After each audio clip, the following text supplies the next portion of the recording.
Molts productors de suro no faran la pela aquesta temporada. Aquest ha estat un any desastrós per culpa d'una plaga d'erugues que està arrasant milers d'hectàrees d'alzines sureres de Catalunya. Calculen que perdran el 25% de la producció, però temen que l'any que ve encara sigui pitjor si el Departament d'Agricultura no acaba de manera contundent amb aquesta plaga. És la limàntria dispar. Aquí veiem algunes papallones amb les seves postes després d'haver exfoliat completament milers d'hectàrees de suredes de Catalunya quan eren erugues. En alguns casos, l'insecte s'ha menjat el 100% de les fulles. Els propietaris del suro no recorden una plaga tan important.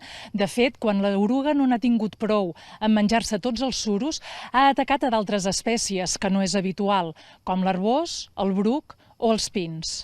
L'afectació és tan severa que molts productors de suro han decidit no fer la pela per protegir els arbres que encara es poden salvar. Si amb un arbre que pateix un trauma d'aquesta forma tan severa, a més, li treus l'escorça, que és una força suplementària que ella ha de fer per regenerar aquesta capa generatriu inicial, que és quan més pateix després de la pela, no deixa de ser un petit trauma, si li ajunten dos disgustos, i això és el que a l'arbre és completament contraproduent.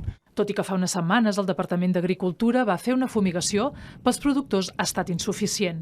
El Consorci Forestal de Catalunya calcula que aquest any perdran un quart de les 6.000 tones de suro que estava previst extreure. Per això demanen més esforç de l'administració per controlar la plaga. El que demanem és que es facin els tractaments de cara al proper any, quan totes aquestes postes que estem veient eclosionin i quan l'eruga sigui petita, que no hagi tingut capacitat de ja afectar i sigui insensible ja. Cada femella fa unes postes de 500 a 1.000 ous. Per tant, es preveu una expansió de la plaga si no s'actua. Eva Geronès Cistaner, TV3, Tordera.